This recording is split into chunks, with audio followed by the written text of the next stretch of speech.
అంటారు. నేను లింక్ పెట్టిన తర్వాత అయింది. ఓకే నేను చెప్పానమ్మా బాబా భూదత్. చెప్పండి. అది కాలేదమ్మా, విజయలక్ష్మి అమ్మ నేను చెప్తానన్నారు. చెప్తానమ్మా, నాకు వచ్చి కొంచెం మీరు చెప్పండి, మీరే చెప్పండి అమ్మా, చెప్పండి. నాకు ఇప్పటిదాకా గత గత అందరితో తొందరగా చెప్పేసేస్తున్నారు. చెప్పండి. భవతి భూభవ. ఆ, భవతి భవతః భవత భవామి భవామః భవామః అమ్మా లోట్ లకారం అమ్మ అమ్మ, ఏ లకారం? ఒకటే లకారం మనం నేర్చుకుంటున్నాం ఇక్కడ, లట్ లకారం. మళ్ళీ చెప్పండి అమ్మా. లట్ భవతి, లకారం మెల్లిగా చెప్పండి. భవతి, ప్రథమ పురుష భవతి భవతః భవంతి మధ్యమ పురుష భవతి భవతః భవత ఉత్తమ పురుష భవామి భవావః భవామః. ఉత్తమం. అంతే అమ్మా. ఓకే. సో ఇక్కడ భవతి వత్తులో ఎంతవరకు ధాతువు? భవతి వత్తులో మనకు కనిపిస్తుంది కదా, అందులో ధాతువు ఎంతవరకు? ఎవరైనా చెప్పండి. అమ్మ కాదు, అమ్మ అనే భవతి కాదు, వరకు భవతి వరకు. భూధాతు భవతి వరకు. అవునా? భవతి నా ప్రశ్నకి సమాధానం ఇవ్వండి, వేరే వేరే వేయవద్దు. ఇందులో ధాతువు ఎంతవరకు అని అడిగాను కదా, సో అందులో ధాతువు ఎంతవరకు? భవతి వరకు. ఓకే. సో ఈ వత్ అనేది ఏమై ఉంటది ఇంకా? మీకు తెలుసు, ప్రత్యయం. ఉత్తమం. అవునా? ప్రత్యయం. ఓకే. ఈ భవతి అనేది ఏంటిది? అది అదొక ధాతు. అరే లకారూపం. అరే రే రే రే రే, ఏం చెప్తారు? పదము. అదేమిటి అంటే ఏం చెప్తారు? పదము. ఏమైంది అందులో? ప్రకృతి ప్రత్యయం కలిస్తే ఏమైతుంది? పదమైతుంది. అవునా? ప్రకృతి ఏంటి ఇక్కడ? ఏం ప్రకృతి ఉంది? భూధాతువు భూధాతువు. సో భూధాతువు. భూధాతువుకి ఏం జరిగింది ఇక్కడ? భవ అయ్యింది. అంటే ఏంటి? గుణం అయ్యింది. గుణం నుంచి అవ వచ్చింది. ఏచోయవయవః. ఓకే. సో అక్కడ మనకి అవి తెలియాలి, ఇక్కడ కొంచెం కొంచెం తెలుసుకోండి. ఆ తర్వాత ఈ తి అనేది ఏంటిది? ఈ ప్రకృతి. భూ అనేది ప్రకృతి, భవ అయ్యింది అది. ఓకే. సో మీకు అంగం మొత్తం కంప్లీట్గా ఇచ్చాను, భవ. ఓకే. సో భవ ఇచ్చేసాను కాబట్టి తి అనేది ఏంటి? ప్రత్యయం. ఇది మొత్తం కలిపితే ఏమైంది? తింగ్ ప్రత్యయం. అది ఏమన్నాం? సుప్తింగంతం పదం. అవునా? సో తింగంతంగా ఉంది కాబట్టి ఇది పదం అయిపోయింది. అవునా? తర్వాత ఇంకేముంది? ఇంకో వేరే ప్రత్యయం వచ్చింది. అర్థమైందా? ఓకే. సో ఇంకో ప్రత్యయం వచ్చేసి ఏం చెప్తుంది? అది ఏం చెప్తుంది? వలే అనే అర్థాన్ని ఇస్తుంది. ఏమంటుంది అక్కడ? వలే. వత్ అంటే వలే. అదేం ప్రత్యయం అయి ఉంటది? వతుప్. ఏంటది? వతుప్. వతుం. వతుప్. ఓకే. వతుప్ ప్రత్యయం. దాంట్లో ఏం మిగిలింది చెప్పండి? ఇత్తు సంజలు మనం నేర్చుకున్నాం, చెప్తారా ఎవరైనా? చెప్తానండి. ప్రకారం హలంత్యం. ఇంకా అనేది కూడా అనునాసిక ఉత్తమం. అనునాసిక, ఉపదేశం. ఇవన్నీ కూడా ఎక్కడ చెప్పి ఉండాలి? ఉపదేశములో. ఏమేమి ఉన్నాయి ఉపదేశాలు చెప్తారా? పకారము మొత్తం అన్ని ఉపదేశాలు. అష్టాధ్యాయి. మొత్తం ఎన్ని ఉపదేశాలు? మొత్తం ఒక్క నిమిషం, నా ప్రశ్న వినండి. మొత్తం ఉపదేశాలు. 4 కాదు. ఎన్నున్నాయి? ఎన్నున్నాయి? 5. ఎన్ని అనే దానికి ఆన్సర్ ఏముంటుంది? నంబర్ ఉంటది. 5. ఎన్ని అంటే నంబర్ కోసం వస్తుంది ఆ ప్రశ్న. అవునా? ఓకే. అవి ఏమిటి? అది షార్ట్ కట్ లో మనం రాసుకున్నాం. ఏంటేంటి? అష్టాధ్యాయి. ధాతు కాదు, ధాతు పాఠం. ధాతు పాఠం, గణం, గణపాఠం, పునాది కోశము లేదా పాఠం రెండు అనొచ్చు. లింగానుశాసనం. అయితే ఇప్పుడు ఈ వతుప్ అనేది ఎక్కడ ఉంటుంది? సూత్రంలో ఉంటుంది. అవునా? సూత్రంలో ఉంటుంది కాబట్టి ఎక్కడ అది? అష్టాధ్యాయి. అర్థమైందా? క్లియరా? సూత్రములో ఉంటుంది అది వతుప్ అనేది. వతుప్ ఎక్కడ వస్తుంది అనే సూత్ర సందర్భం ఇస్తాడు కదా, సూత్రంలో ఇస్తారు అది. అవునా? కాబట్టి ఆ సూత్రం ఎక్కడుంది? అష్టాధ్యాయిలో. కాబట్టి పంచ ఉపదేశాలలో ఉందా? ఉంది. కాబట్టి ఉపదేశే అజను నాసికయిత్ అని చెప్తామన్నమాట. తర్వాత ఉపదేశే అనేది క్యారీ అవుతుంది. అదే ఫస్ట్ సూత్రం. ఇత్ సంజలకి ఫస్ట్ సూత్రం ఏంటి? ఉపదేశే అజను నాసికయిత్. ఓకే, తర్వాత వచ్చింది వేరే సూత్రాలన్నీ. కాబట్టి ఉపదేశే అనేది క్యారీ అవుతుంది. అర్థమైందా? అన్నిటిలో ఉపదేశే అనేది క్యారీ అవుతుందన్నమాట. సో ఇక్కడ దీనికి ఏమన్నారు? హలంత్యం. అన్నిట్లో మళ్ళీ ఉపదేశే హలంత్యం ఇట్లా రాయకుండా మనం ఒక కథ చెప్పుకుంటే ఏం చేస్తాము? అక్కడ అంటాం. అవునా? ప్లేస్ పేరు ఫస్ట్ చెప్తాము, తర్వాత తర్వాత ఏమంటాము? అక్కడ అంటాం. అర్థమైందా? ప్రతిసారి ఆ నగరములో నగరములో ఏది ఏదో రామనగరములో అని అట్లా చెప్తామా? చెప్పాం కదా. ప్రతిసారి రామనగరంలో ఇలా జరిగింది, రామనగరం అలా సర్వనామం జరిగింది. వాడతాం. సర్వనామం వాడతాం. లేదా అక్కడ అని చెప్తాం కదా, అక్కడ అని అంటాం. అంటే ఏంటి? అక్కడ అంటే ఏమర్థమైంది మీకు? ఎక్కడ చూస్తారు? పైన చూస్తారు. దానికి పూర్వంలో ఏం చెప్పారో చూస్తారు. అక్కడ అంటే ఎవరు, ఎక్కడ? అవునా? ఇంట్లోనా, లేకపోతే నగరంలోనా, లేకపోతే వేరే దేశంలోనా అనే ప్రశ్నలు వస్తాయా రావా? వస్తాయి. సో వాటికి సమాధానం ఎక్కడ చూస్తాము? దానికి ముందు కథ ఏం జరిగింది? అవునా? దేని గురించి చెప్తున్నారు వాళ్ళు అక్కడ? ఈ క్లాస్ గురించి చెప్తున్నారా, దేని గురించి చెప్తున్నారు అని ముందుకి వెనక్కి చూస్తూ ఉంటాం. అవునా? సో అదనమాట. అది దాన్ని ఏమంటాము? ముందు వెనకాల చూసేదాన్ని, ముందు చూసేదాన్ని ఏమంటాము? అనువృత్తి. అనువృత్తి. ఓకే, అనుసరిస్తుంది. దేన్ని అనుసరిస్తుంది? ముందు జరిగిన కథనంతా అనుసరిస్తుంది. ముందు జరిగిన వృత్తాంతం. వృత్తి అంటే వృత్తాంతము, పని. అర్థమైనా? వృత్తులు. వృత్తులు అంటే ఏంటి? పనులు. వృత్తి అంటే పని. ఓకే, అనువృత్తి ముందు జరిగిన పని. అర్థమైందా? ఓకే. అవును. సో ఇప్పుడు మనం రాసుకుంటున్నాము ధనం. ఇదంతా రాసేసారు కదా. వ్యాకరణం రాసుకోండి. గృహ లోట్ లకార. లోట్ లకార ఇదేంటి? ఓకే, సో గృహ లకారః ద్వితీయా లోట్ లకార. తర్వాత ద్వితీయా విభక్తి. లోట్ ఎందుకు వచ్చింది ఇక్కడ? లోట్ చెప్పారా? లోట్ గురించి చెప్తున్నారు. ఓకే. చెప్తున్నారండి. సో గృహ లోట్ లకార. ఇక్కడ కామ అవసరం లేదండి, మొత్తం కలిపి లోట్ లకార. ఇదంతా ఒకటి. ఉమ్? తర్వాత ద్వితీయా విభక్తి. ఓకేనా?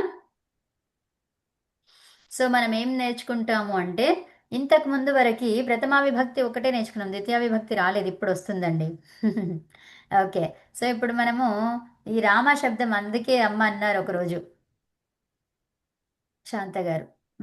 రామ శబ్దం ఉంది కదా. సో రామ శబ్దంలో ఏం చెప్పుకున్నాము? రామః, రామౌ, ఆహ ఔ ఆహా. అవునా? ఆహ ఔ ఆహా. అవి ఎక్స్టెన్షన్స్. ఆహా, ఔ, ఆహా. ప్రత్యయాలు. ఎక్స్టెన్షన్ ఏంటి అక్కడ? ప్రత్యయము. సో మరి ప్రత్యయానికి పూర్వం ఉన్నదాన్ని ఏమంటాము? అంగము. అంగము. తర్వాత ప్రకృతి. అవునా? ప్రత్యయం దేంతో వస్తుంది? ప్రకృతితో వస్తుంది. ఆ ప్రకృతిలో ఏమేమి ఉంటాయి? రెండు ఉంటాయి. అవునా? ధాతువు ఒకటి, ఇంకోటి ఏంటి? ప్రాతిపదికం. సో ఇప్పుడు రామ అనేది ఏంటది? ప్రాతిపదికం. ప్రాతిపదికం. ఎందుకు? ఈ సు వచ్చింది కాబట్టి. అర్థమైనా? ప్రాతిపదికలతో ఎలాంటి ప్రత్యయాలు వస్తాయి పదం చేయడానికి? సుబంతాలు. సో ఇప్పుడు ఇక్కడ ఏముంది మనకి? సుబంతమే ఉంది కదండి. సు ఔజస్ అనేది సుబంతాలు. ఓకే, ఇప్పుడు మీకు ఏం నేర్చుకుంటున్నారంటే ఇక్కడ ఔట్ షస్. ఓకేనా? సో మీకు ఇది ఒక్కొక్కటి యాడ్ చేస్తూ ఉంటా. పైన ఫస్ట్ విభక్తికి ఏం నేర్చుకున్నారు? సు ఔజస్. ఓకే, సు ఔ జస్ ప్రథమా విభక్తిలో. ఓకే, సు అనేది ఏమైంది? ఇత్ సంజ. ఏ పదాంతంలో ఉన్న సకారానికి విసర్గ. ఓకే, ఔ యాజ్ ఇట్ ఈజ్, దాంట్లో ఏం లేదు ఇంకా. ఓకే, ఈ జస్సులో ఏముంది? జకారానికి ఇత్ సంజ ఆ అయిపోయింది. తర్వాత సకారానికి ఇత్ సంజ వచ్చింది, కానీ ఎవరు వద్దన్నారు? సకారం న విభక్తౌ తు నా స్మాహ విభక్తౌ తుస్మాహ. విభక్తి సంజకములో తు అంటే తవర్గం, సకారం, మకారం. వీటికి విభక్తి సంజకంలో విభక్తి అని పేరు ఏదానికైతే ఉందో దాంట్లో ఈ 7 అక్షరాలకి ఏం చేయొద్దు, హలంత్యం ద్వారా ఇత్తు సంజని పెట్టొద్దు అని చెప్తున్నారు. అర్థమైనా? వీటికి ఎక్సెప్షన్. సో ఇప్పుడు మనకేముందండి జస్సులో సకారం సకారం ఉంది. అలంత్యం సకారం ఉంది కాబట్టి నిషేధంలో వచ్చిందా? వచ్చింది. వచ్చింది. నిషేధం ఏమేంటివి? ఈ 7 అక్షరాలు. అవునా? ఈ 7 అక్షరాలు నిషేధం. ఆ నిషేధంలోనే సకారం ఉంది ఇక్కడ మనకు. అవునా? కాబట్టి ఆ సకారం పదాంత సకారం ఇంకా అది అలాగే ఉండిపోయింది. సో పదాంత సకారానికి ఏం చెప్పుకున్నాము? విసర్గ విసర్గ. సర్గ ఇప్పుడు ఏమొచ్చింది? ఆహ ఔ ఆహా వచ్చిందా? అంటే విసర్గ ఔ ఆహా. అవునా? రామః రామౌ రామ రామాహ. ఆహ రావాలి. మరి ఏమైంది ఇక్కడ? ఇక్కడ ఏదైతే ఉందో ఆ ఏదైతే ఉందో రామలో ఆ ఉంది, తర్వాత అస్సులో ఆ ఉంది. అవునా? సో ఇప్పుడు మరి రామ కాదు కాదు, ఇక్కడ ఏంటి? అస్ అనేది ఒక ప్రత్యయం, జస్ ప్రత్యయం. ఈ జస్ ప్రత్యయం బహువచనంలో ఏమైతుంది? ఆ ఇక్కడ అంగానికి దీర్ఘమైతుంది. అప్పుడు ఏం చేస్తాము? ఈ ఆ తర్వాత అ సంధి చేస్తాం. సంధి చేస్తే ఏమైంది? ఆ వచ్చింది. సవర్ణ దీర్ఘ సంధి. అర్థమైందా? అప్పుడు ఏమైంది? రామాహ. ఓకే, అర్థమైందా? అర్థమై సో రామాహ అలా వచ్చింది అనమాట. సరే ఇప్పుడు రాసుకోండి. గృహ శబ్దం యొక్క రూపం స్మరించండి.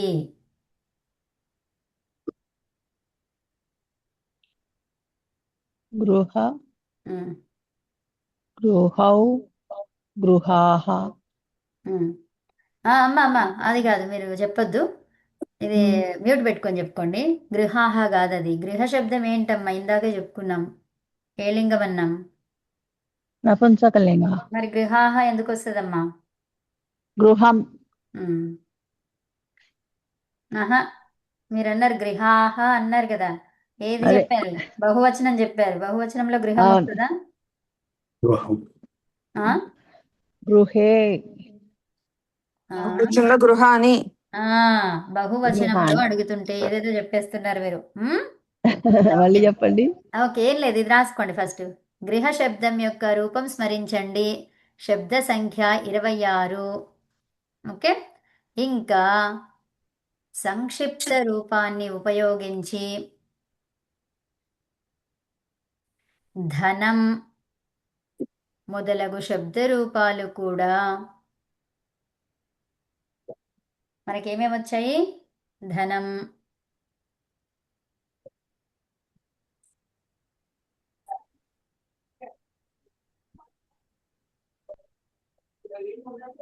రాసుకున్నారా? ఉండండి ఒక్క నిమిషం. రైట్.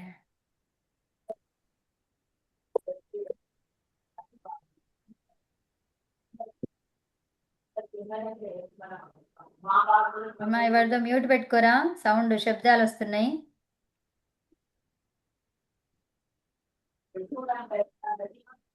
ఆ?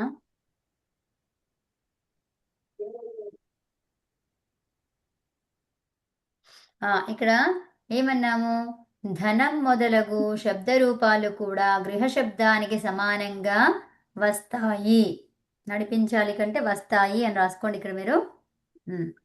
గృహ శబ్దానికి సమానంగా వస్తాయి. ఇక్కడ ధనం, ఫలం, పత్రం, వనం, నగరం, అధ్యయనం, కార్యం, ఈ 7 శబ్దాలను మనం నేర్చుకున్నాము. ఓకే, ఇక్కడ గృహ శబ్దములో పదవ నియమానుసారంగా ఏన స్థానములో, మీకు గుర్తుందా? మనము దానికి 2 రోజులు తీసుకున్నాం కదా. ఏణ మరియు ఆని స్థానములో ఆణి, అదేవిధంగా ఆనాం స్థానములో ఆణాం వస్తుంది. ఇది ఎలాగో గుర్తుంది ఎవరికైనా? ఇది ఏనా స్థానంలో ఏణా వచ్చింది, ఆణి స్థానంలో ఆణి వచ్చింది, ఆ నాం స్థానంలో ఆణాం వచ్చింది. ఎలా వచ్చింది ఎవరైనా చెప్తారా?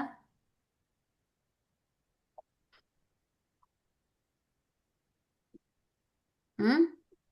ఇప్పుడు ఏంటి ఏనా అంటే వినండి వినండి, రామేన ఉందా? ఈ రామేనలో ఏనా ఉందా? ఆ ఏనా స్థానంలో ఏమొచ్చింది? రామే అణ అలా వచ్చింది. ఎందుకు వచ్చింది? నత్వమా నత్వమా అంతే, ణత్వం అంటాం. నత్వం ఉత్తమం. నత్వం ణత్వం ఎప్పుడు వస్తుంది గుర్తుందా? మనం నేర్చుకున్నాం 10వ సూత్రం, 10వ నియమం. అంటే ఫస్ట్ నకారం ఉంటే ఫస్ట్ అది నిమిత్తాలేంటి? ర నా ఏంటి? ర నా రకార నకారాలు ఫస్ట్ నిమిత్తం, మొదటి నిమిత్తం. రెండవ నిమిత్తం ఏంటి? సకారం సకారము నకారం. నకారము. ఆ, ఇది ఈ రెండు గుర్తుపెట్టుకోండి. నిమిత్తాలలో ఏదైనా ఒకటి ఉంటే, అవునా, మధ్యలో మనకి అచ్చులు ఉండండి ఉండండి, ఏదైనా ఒకటి ఉంటే సో మనకేముందండి అక్కడ? ఏ నిమిత్తం ఉంది? కానా నా- రకారం రకార నకారం ఫస్ట్ మొదటి నిమిత్తం ఉంది. అయితే ఉంటే మరి మధ్యలో ఏమన్నారు? అచ్చులు గాని తర్వాత పవర్గం కానీ కవర్గం కవర్గం కానీ ఆ, తర్వాత తర్వాత నకారం లేదా అనుస్వారం. అనుస్వారం. నకారం లేదా అనుస్వారం. శేషాలు అనుస్వారం ఎక్కడ ఉంటే ఉంటాయి? హయవర. అయ్యవర. హయవర అచ్చులన్నీ హయవర. తర్వాత పవర్గం కవర్గం తర్వాత నకారం లేదా అనుస్వారం. ఓకే, నకారము లేదా అనుస్వారం అని చెప్పాలి. నకారం అనుస్వారం లేదా ఒకటే కాదు, అనుస్వారం. రెండు. ఓకే, సో మరి మధ్యలో ఏమేమి ఉన్నాయి చూడండి. ఇక ర్, తర్వాత ఆ, తర్వాత తర్వాత ఏ, తర్వాత నా. ఓకే, సో వాటి రెండింటిని ఏం చేస్తారు? ఐడెంటిఫై చేయడానికి కోసం ఇలా పెట్టేసుకోండి. తర్వాత మధ్యలో ఏమేమి ఉండాలి? అన్ని అచ్చులు. అదంతా వద్దు ఇక మనకు. సో ఫస్ట్ మన దాంట్లో చూడండి, ఈ రెండేంటి? అచ్చులు. అచ్చులు ఉన్నాయా మన సూత్రంలో? ఉన్నాయి. తర్వాత ఇక్కడ ఏంటి? మకారం. మకారం ఎక్కడ వస్తుంది? పవర్గం ఉందా మన సూత్రంలో? ఉంది. సో కాబట్టి నకారం ఏం కావాలి? నత్వం కావాలి. ఓకే, సో రామేణ అలా వచ్చింది. ఏన స్థానంలో ఏణ ఎందుకు రావాలో అర్థమైందా? అర్థమైంది. సో ఇప్పుడు గృహ శబ్దం చూస్తున్నాం మనం ఇక్కడ. ఈ గృహలో ఏముంది? రీ ఉంది. మరి రీ గురించి మనం చెప్పుకున్నామా? చెప్పుకోలేదు. కానీ ఇది ఎవరు చెప్పారు మరి? వార్తికం. ఎవరు చెప్పారు ఇది? వార్తికం. వార్తికం ఎవరు చెప్తారు? వరరుచి. ఉత్తమం. వరరుచి. వరరుచి ఏం చెప్పారు? రికారానికి ఉంటే కూడా చేసుకోవచ్చు అని చెప్పారు. ఓకే, ఏం చెప్పారు అక్కడ? రికారం ఉంటే కూడా, రికార నకారాలు ఉంటే కూడా దానిని నకారాన్ని నత్వం చెయ్యొచ్చు అని చెప్పారు వార్తికకారులు. వరరుచి చెప్పారు. ఇది అర్థమైనా? సూత్రములో రషాభ్యాం అంతే, రాష రెండే చెప్పారు, అవునా? కాబట్టి ఇంకొకటి చేయాల్సి వచ్చింది, తయారు చేయాల్సి వచ్చింది. అది ఎవరు చెప్పారు మరి? వార్తికకారులు వరరుచి మహర్షి చెప్పారనమాట. కాబట్టి ఏమైంది ఇప్పుడు? గృహ. ఇప్పుడు గృహ శబ్దంని తీసుకుంటే మనకేమొచ్చింది? గృహాణి, అవునా? గృహాన్ని ఉంది, అవునా? గృహానిలో మరి వరరుచి వార్తికం ప్రకారం ఏమైంది? నత్వం కావాలంటే ఇవి ఉన్నాయా లేదా చూడండి. మరి ఏమున్నాయి? నిమిత్తాలు ఏముండాలి? రీ నా ఉన్నాయి కదా? ఉన్నాయి. కాబట్టి మనం ఫాలో కావాలి. ఏం ఫాలో కావాలి? Further steps. ఓకే, దీన్ని ఏమంటాం ఇలా మనం విడిగా రాస్తుంటే? ఆనుపూర్వి ఏమంటారు అన్నాను. సో గకారం, రికారం, తర్వాత హకారం, ఆకారం, నకారం. ఇంకా తర్వాతది కూడా రాస్తారా? అవసరం లేదు. అందులో మనం నిమిత్తాలు మాత్రమే చూసుకుంటున్నాము. ఎందుకు? అది మారుతుందా లేదా అంతే. మిగతాది అలాగే ఉంటది. ఈకేం లేదు కదా. అవును. అవునా? ఆ, మరి మధ్యలో ఇదంతా కథ ఎందుకు? అంటే ఆ కథ నడుస్తేనే అది రావాలా వద్దా అనేది తెలుస్తుంది మనకు కదా. ఓకే. సో ఇందులో మనకి ఏమున్నాయండి? 2 అచ్చులు కనిపిస్తున్నాయి. అచ్చులు ఉన్నాయా సూత్రంలో? ఉన్నాయి. ఉన్నాయి. ఉన్నాయి. హకారం కనిపించింది. హకారం ఉందా? హయవర. ఉంది. హయవరాల ఉంది. హయవరలో హయవర లా ఉంది. లా కూడా వస్తుంది. అవును, ఉత్తమం. హయవర లా అవునా? లా రాదమ్మా. హయవర హయవర. అంతవరకే. లా ఎందుకు వస్తుంది? లా హయవర. రాదు అందులో. ఓకే, హయవర. ఓకే, బాగుంది. హయవర 4 అక్షరాలు. ఓకే, బాగుంది. సో హా ఉంది కాబట్టి మనకు అన్ని సాటిస్ఫై అయ్యాయా? అయినాయి. అయ్యాయి. కాబట్టి నకారం ఏం కావాలి? ణత్వంగా నకారం. మారాలి. సో ఇప్పుడు ఏమైంది? అది గృహ ని అని గృహేణ. గృహాణి. గృహాణి. ఏం చెప్పాను నేను? ఆని చెప్పాను, ఏన కాదు. ఓకే, అన్నిటికంతే సేమ్ థింగ్. ఓకే, ఇక్కడ 3 ఇచ్చారు కదా, ఏనాలో కూడా వస్తుంది. కానీ మనం అడిగింది ఏంటి? ఆని గురించి. కాబట్టి ఆణి అవునా. ఇప్పుడు ఆని తీసుకుంటే ఏనా ఎలా వస్తుందండి? కాదు కదా. ఆనాం. ఆనాంకి ఏమొస్తుంది? ఆణాం. ఓకేనా. ఆనాం. గృహాణం. సో ఇక్కడ మీరు మంచిగా చెప్పగలగాలి. మనం నేర్చుకున్న నియమాలను గుర్తుపెట్టుకోగలగాలి. ఎందుకంటే మనకి దీంతోనే అభ్యాసాలు ఉంటాయి. అవునా కదా. చదువుతూ ఉండాలి. అవును. సో చదవకపోతే అది పెండింగ్ అయిపోతుంది. మనకి ఏది రాకుండా అయిపోతుంది. అప్పుడు ఇబ్బంది అయిపోతుంది. అవునా. సో చదువుతూ ఉండండి. ఒక్కసారి చూస్తూ ఉండండి. శబ్ద రూపాలను చూస్తూ ఉండండి.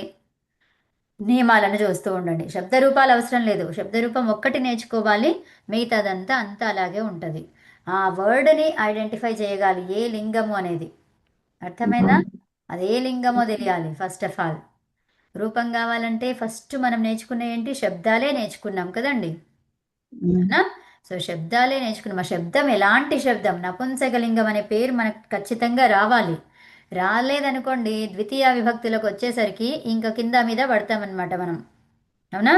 సో ఎందుకంటే ద్వితీయ విభక్తులు ఏముంటుంది? అన్నిటికీ అమ్మ వస్తుంది. వచ్చేసి ఏమైపోయింది అక్కడ? మొత్తం కన్ఫ్యూజన్ వచ్చేసింది. ఎప్పుడు వచ్చింది? ఫస్ట్ది కరెక్ట్గా లేనప్పుడు వచ్చింది. అది ఖచ్చితంగా మనకి కన్ఫామ్ అయిన తర్వాత ఇక్కడ డౌట్ వస్తుందా? అస్సలు రాదు. అవునా, అసలే రాదు. ఎందుకు అంటే మూల శబ్దం అది పుల్లింగం అని ఖచ్చితంగా మనకు తెలిసింది. తెలిసిన తర్వాత మళ్ళీ అది వన శబ్దం ఉంది. వన శబ్దానికి వనం అన్నాను నేను. వనం అంటే మీరు ఏం చెప్తారు? 2 ఆన్సర్స్ ఇస్తారు. ఎందుకు? మీకు తెలిస్తే. వన శబ్దం ఏంటిదో మీకు తెలిస్తే 2 ఆన్సర్స్ ఇస్తారు. తెలియకపోతే ఏదేదో చెప్పేస్తారు. అవునా కదా. వన శబ్దం ఏమేమది? ఎలాంటి శబ్దం ఇది? వన శబ్దం నపుంసకలింగమా. నపుంసకలింగం. రాజ్య అనేది ఏం శబ్దం? అది రాజ్య నపుంసకలింగం. ఉత్తమం. సో అలా గుర్తుపెట్టుకోవాలి మనం. ఇప్పుడు నేను రాజ్యం అన్నాను, ఏమేమి ఆన్సర్లు ఇస్తారు మీరు? నపుంసకలింగం. అమ్మ ఏమేమి ఆన్సర్స్ ఇస్తారంటే రాజ్యంకి తెలుగు అర్థాలు. అదే రాజ్యం అంటే రాజ్యమును అని కూడా వస్తుంది. రాజ్యం అని నపుంసకలింగం 2 అర్థాలు వస్తాయి. నపుంసకలింగం కాదు, అర్థాలు అన్నాను నేను. అర్థం అదే అంటే లింగం రాజ్యమును రాజ్యం. అంతే. రాజ్యమును రాజ్యము. లింగం గురించి వస్తే లింగమే చెప్పాలి. అర్థం గురించి వస్తే అర్థమే చెప్పాలి. ఓకే. సో ఇప్పుడు వనం ఏం అర్థాలు ఇస్తారు? వనమును వనము. వనమును వనము. ఫస్ట్ వనము వనమును. అవునా, ఉత్తమం. అర్థమవుతుందా? గృహ శబ్దం వచ్చింది. ఇప్పుడు నేను గృహం అన్నాను, ఏం చెప్తారు? గృహము ఇల్లు ఇల్లును. గృహమును. ఇల్లు ఇల్లును. ఉత్తమం. అలా చెప్పాలి. 2 వచ్చినాయంటే 2 ఆన్సర్లు ఇవ్వాలి. ఓకే. ఇప్పుడు మనం 2 నేర్చుకోబోతున్నాం. రెండవది ఇప్పుడు నేర్చుకోబోతున్నాము. ఓకే. తర్వాత భవన ఏంటి? భవనము భవనము. వినండి, భవన అనేది ఏం శబ్దం అమ్మా? అది ప్రాతిపదికము. ఎలాంటి ప్రాతిపదికం? అకారాంత నపుంసకలింగ శబ్ద. అది అది చెప్పాలమ్మా. మీరు ఏవేవో చెప్పొద్దు. ఓకేనా. సో ఇక్కడ ఏముందో దానికే చెప్పడం నేర్చుకోండి ఫస్ట్. మనం అది సరి చేసుకోవాలండి. సో మనకు ఆన్సర్స్ వస్తే సరిపోదు, ఆ క్వశ్చన్కి సరి అయిన ఆన్సర్ రాకపోతే ఇవన్నీ సున్నాలే వచ్చేస్తాయి కదండి. అవునా కదా? అవును. సో అదనమాట, మనం ఏది అడిగితే అది అప్పుడే మనకు వచ్చినట్టుగా మనము నిర్ధారణ చేసుకోవాలి. సో భవన, భవన అనేది ఎలాంటిది అంటే అకారాంత అకారం. నపుంసకలింగ శబ్ద. అవునా? సో ఇప్పుడు నేను అకారాంత భవనం అని ఇచ్చాను, ఏమేమి ఇస్తారు? భవనమును భవనము. భవనము భవనమును. అది ఓకేనా? తర్వాత అంటే ప్రథమ విభక్తి ద్వితీయ విభక్తి రెండు చెప్పడం మన ఎందుకు భవనం ఎందుకు వస్తుంది అమ్మ? భవనం అనేది ఎక్కడెక్కడ వస్తుంది? భవనం ప్రథమ విభక్తిలో వస్తుంది. ద్వితీయ భవనం ఉమ్, భవనే నో భవనం భవనం అవును ఉమ్. ప్రథమ విభక్తి అవును. అందుకని ప్రథమ ద్వితీయావతి ఏకవచనంలో అందుకని ఆ రెండు ఆన్సర్లు ఇవ్వాలి. నేను ఏ భవనం గురించి అడుగుతున్నానో మీకు తెలియదు కదా, అవును కరెక్ట్. అందుకని రెండు ఇవ్వాలి. ఓకే. నేను ఇప్పుడు వాక్యంలో చెప్పాను. ఓకే, సో ఇప్పుడు సహా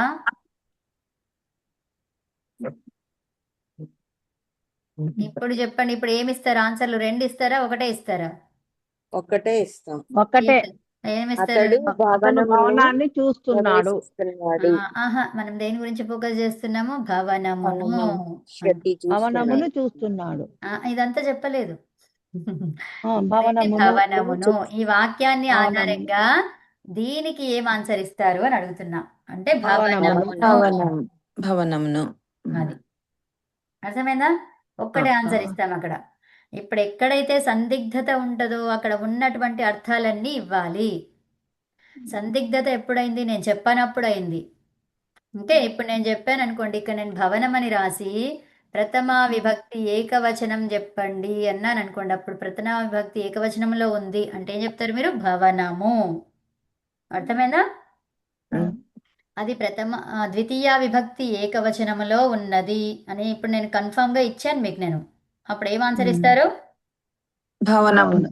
అంతే, భవనమును. అర్థమవుతుందా? ఎప్పుడైతే మీకు కన్ఫర్మేషన్ ఉంటుందో అక్కడ ఒకటే ఆన్సర్ ఇస్తాం. కన్ఫర్మేషన్ లేదో దానికి ఉన్న అర్థాలన్నీ చెప్పేస్తాం. ఓకేనా? ఎప్పుడు కన్ఫర్మేషన్ ఉండదు? ప్రశ్నలో కంప్లీట్ గా లేనప్పుడు. అర్థమైందా? ఓకే, సో రాసుకోండి. ఉదాహరణ గృహ, దానికి ఏమొచ్చింది? గృహేణ, గృహాణం. తర్వాత ఏం రాస్తారు? గృహాణి. అది కూడా రాయండి, మూడోది కూడా రాయండి. గృహాణం గృహాణి రెండు రాయచ్చా? అమ్మ మూడోది కూడా రాయమన్నాను, రెండు ఆల్రెడీ ఉన్నాయి అక్కడ. గృహేణ, గృహాణం గృహాణి. నేను అనేది గృహాణం గృహాణి రెండు రాయాలా? రెండు కాదమ్మా, బహువచనానికి. మూడు రాయండి అమ్మా. ఇక్కడ ఉన్నాయన్నీ రాయండి, ఇక్కడ ఉన్నాయన్నీ రాసుకోండి. అర్థమైంది.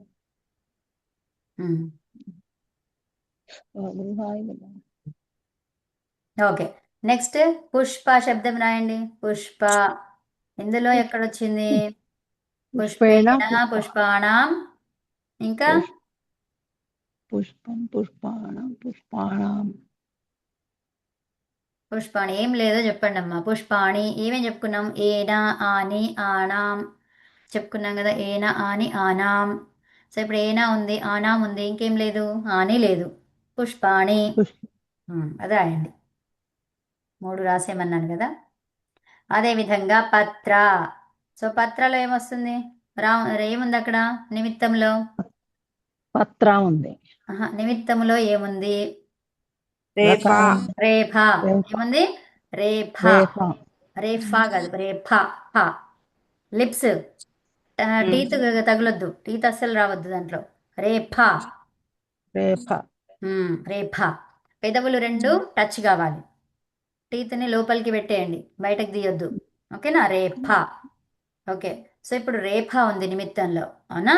మరి ప్రత్యయంలో ఏముంటది? నకారం. ప్రత్యయంలో నకారం. సో ఇక్కడ పత్రాలో మనకు ఒకటే కనిపిస్తుంది. అంటే మరి పత్ర పదం కాలేదు కదా, పదం కావాలంటే ప్రత్యయం కావాలి. ఆ ప్రత్యయంలో నకారం వస్తుంది. రెండింటిని కలుపుకొని చెప్పుకుంటున్నాం. అర్థమైందా? Okay పత్రేణ okay. సో పత్ర వచ్చింది. పత్రాలో ఏనా తీసుకుంటే ఏమైంది? ఏణా వచ్చింది. ఆని తీసుకుంటే ఆణి. పత్రాణి ఆ, తర్వాత ఆని తీసుకుంటే ఆణి. పత్ర లేదు కదమ్మా నేను చెప్పిన దాంట్లో కదా. ఆని ఆ, అది తర్వాత ఆనాం తీసుకుంటే ఆ, ఆణాం. ఆణాం పత్ర ఆ, పత్రాణం పత్ర చెప్పలేదు నేను, పత్ర చెప్పలేదు కదా. ఆణాం ఆణాం అంతే. ఓకే. సో నగర శబ్దం ఉంది. ఇప్పుడు నగరాన్ని కూడా కలుపుకొని చెప్పండి. ఇప్పుడు చెప్పండి, నేను ఎట్లా అడిగితే అట్లా చెప్పండి, ఎందుకంటే మీకు అది అలవాటు అవుతుంది కరెక్ట్గా. ఓకేనా? సో నగర తర్వాత ఏనా ఏమైంది? అది నగరేణ నగరేణ. ఉత్తమం. సో నగర ఆని. నగరాన్ ఆ? నగరాన్ నగరాణి ఆని నీ చెప్పండి అమ్మా. ఆన్ అంటున్నాను. నగరాణి ఉమ్. ఇక్కడ మీరు ఆణ అంటే అది వస్తుందా అసలు? ఆనలో ఆణ ఇలా వస్తుందా? చెప్పండి. పదాంతములో నకారం ఏం చెప్పుకున్నాం? నగమ ఆహా, అది కాదమ్మా. పదాంతములో నకారానికి నత్వం వస్తుందా? నత్వం గురించి చెప్తుంటే నవిభక్త స్మాహ చెప్పండి. రాదు. రాదు కదా పదాంతంలో ఉన్న నకారానికి నత్వం రాదు, మారదు. రాదు. మరి ఇప్పుడు మీరు ఆన్ అని చెప్పి ఆణ్ అంటున్నారు. ఆణి ఈ చెప్పండి. ఈ కంప్లీట్ గా వినిపించాలి మనకు. ఓకే. నగరాణి తర్వాత కార్యాలయం వస్తుంది. ఏనా ఆని ఆనాం ఈ మూడు. ఏనా ఎక్కడొస్తుంది? తృతీయ విభక్తి ఏకవచనం. ఆని ఎక్కడొస్తుంది? బహువచనం. సో మీరు నేర్చుకునే చెప్పండి. ఇది నేర్చుకోలేదు కాబట్టి ఇది అవసరం లేదు. ఇది ఆని నేర్చుకున్నారా? ఎక్కడొస్తుంది? కార్యాన్ ఎక్కడొస్తుంది? ద్వితీయ అరే, విభక్తి ప్రథమా బహువచనం. విభక్తి బహువచనం. ఎక్కడ ఎక్కడ ఎక్కడ ఎక్కడ అంటే ఎక్కడ ఏం చెప్తారు? ఆని ఎక్కడొస్తుంది? బహువచనంలో వస్తుంది.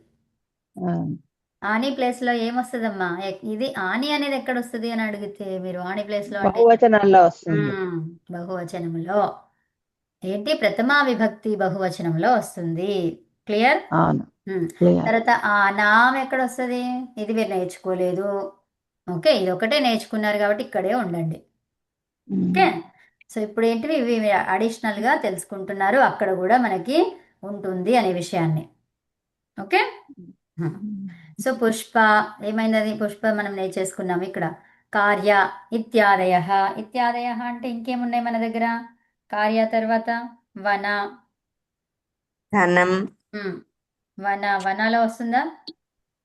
వనలో వస్తుంది. ఎక్కడ నిమిత్తం ఉంది అందులో? ప్రకృతిలోనే లేదు. నిమిత్తము లేదు. అవును లేదు. నిమిత్తం ఏముండాలి? అనా రేప షాన్ గాని షకారం రేకారు గాని గాని ఉండాలి. ఇంకోటి రేప వార్తికం షా- ప్రకారం రికారం. అవును ఈ మూడింటిలో ఏదైనా ఒకటి మనకి ప్రకృతిలో ఉండాలి. ప్రకృతిలో మనకి ఈ మూడింటిలో ఏదైనా కనిపించిందా? కనపడదు. వన శబ్దంలో కనపడలేదు. వనంలో కనిపించిందా? లేదు. ఈ నా ఉంది. నా లేదు. ఏంటది? పరందది. అవును పూర్వంలో ఎవరు ఉండాలి? పూర్వంలో ఇవే ఉండాలి. అర్థమైందా? ఇది పూర్వపదమేనా కాదా? ప్రకృతి ప్రత్యయం పరంగా వస్తుంది. అంటే అవును. నిమిత్తాలు ఎక్కడ ఉండాలి? ఈ రషారీ నిమిత్తాలు పూర్వంలో ఉండాలి. అర్థమైందా? కాలేదా? అర్థమైంది. ఓకే. నిమిత్తం అంటే కారణం అండి. కాజ్. ఓకే. నిమిత్తం అంటే ఏంటి? కాజ్, కారణం. అంటే ఇది లేకపోతే ఇంకో కార్యం జరగదు. కాజ్ అండ్ ఎఫెక్ట్ అంటాం కదా. సో కాజ్ లేకపోతే కార్యం జరగదు. అవునా? కారణం లేకపోతే కార్యము జరగదు. మరి కారణమే లేదు ఇక్కడ వనంలో. అవునా? తర్వాత ఇంకేముంది? అధ్యయనం, నగరం. నగరం ఉందా? అధ్యయనం, నగరమ. ఇందులో ఏమన్నా నిమిత్తం ఉందా? తొందర చెప్పండి. లేదు లేదు దీంట్లో లేదు. నగరంలో ఎందుకు లేదు. లేదమ్మా? నగరం రాలేదా? రేప ఉంది కదా రా ఉంది కానీ నాకు ముందు ఉంది కదా. అమ్మా. ఇది కాదు కదా. ఇక్కడ ప్రత్యయం వస్తుందమ్మా మీకు. ఇది పదం కాలే కదా. ఉమ్. ఈ నగరంలో వస్తుందా రాదా అని అడుగుతున్నాను నేను. ప్రత్యయం కలుపుకుంటే రాదా? ఏనా ప్రత్యయం వస్తుంది. వచ్చింది మీకు? నగరేణ. అమ్మ అది కాదు, వినండి. ఫస్ట్ ఆఫ్ ఆల్ ఇది వినండి, మంచిగా అర్థం చేసుకోండి. ఈ నగరంలో రా, ష, రి వీటిల్లో నుంచి ఏదైనా ఉందా? అంతే అమ్మా. ఇక్కడ మీరు గమనించాల్సింది ఏంటి? మొదటి పదంలో ఇవే. అర్థమైందా? రా ఉంది. రా ఉంది. నిమిత్తం ఉన్నది. తర్వాత ఇక్కడ ప్రత్యయంలో నా ఎనీవే వస్తుంది. దాని గురించే కదా, ఇదంతా ప్రత్యయమే కదా. ఆ ప్రత్యయం చేంజ్ అవుతుందా లేదా అనేదే కదా చూడడం అమ్మా. అవునా? అర్థమయ్యిందా? అర్థం కాలేదండి. కాలేదా? సో ఇప్పుడు నగరం ఉందమ్మా. ఓకే. ఈ నగరంలో మనకి నిమిత్తం ఏమైనా కనిపిస్తుందా? రా ఉంది. రా ఉంది. ఎందుకు రాని తీసుకున్నాము? ప్రథమం దాంట్లో ఫస్ట్ ఎవరు ఉండాలి? రానే ఉండాలి, షానే ఉండాలి, తర్వాత రీనే ఉండాలి. అర్థమైందా? ఇవి ఎక్కడ ఉండాలి? ఇవి మొదటిగా ఉండాలి. ఇప్పుడు నా వచ్చింది, తర్వాత రా వచ్చింది. ఇప్పుడు అవుతుందా కథ? చేంజ్ అవుతుందా? వద్దు. అవ్వదు. అవ్వదు. ఇది అలా ఉండొద్దు. అంటే ఏం అర్థమైంది మీకు? ఈ రషారీలు ఎక్కడ ఉండాలి? పూర్వములో ఉండాలి అని అర్థమైందా పూర్వంలో లేదా? ఉండాలి. పూర్వంలో పూర్వపదమేనా? ఇది ఉండాలి. ప్రకృతి పూర్వపదమేనా? అవును. పూర్వ శబ్దం. తర్వాత ప్రకృతితో సరిపోయిందా? పదం అయ్యిందా? సమాన అవలేదు. పదే సూత్రం ఏమంటుంది? సమాన పదములో. పదం కాలే కదా ఇది, ఇంకా ఇది శబ్దం. అది అవునా? ప్రకృతి శబ్దం అంతే. మరి పదం ఎప్పుడైతుంది? ప్రత్యయం వస్తేనే కదా. ఏనా, ఏనా తర్వాత ఏమున్నాయి ప్రత్యయంలో? ఆని, కదా, ఆనాం. ఈ మూడింటిలో నకారం కనిపిస్తుంది. కనిపిస్తుందా? ఏనా ఇప్పుడు మారుతుందా లేదా? మారుతుంది, అంతే. ఓకే. సో ఇప్పుడు నగరంలో ఉంది. తర్వాత అధ్యయనం. అధ్యయనం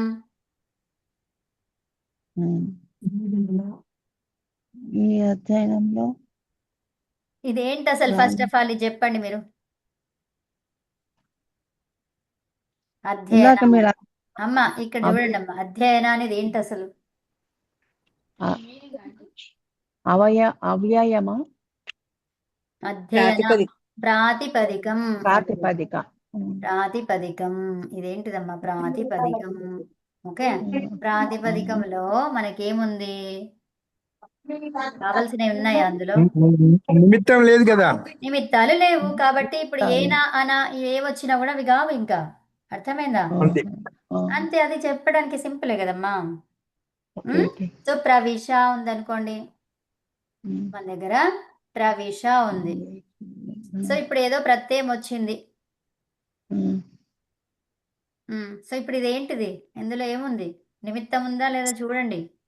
రేఫ ఉంది కాబట్టి నిమిత్తంలో వచ్చే నకారం అదే.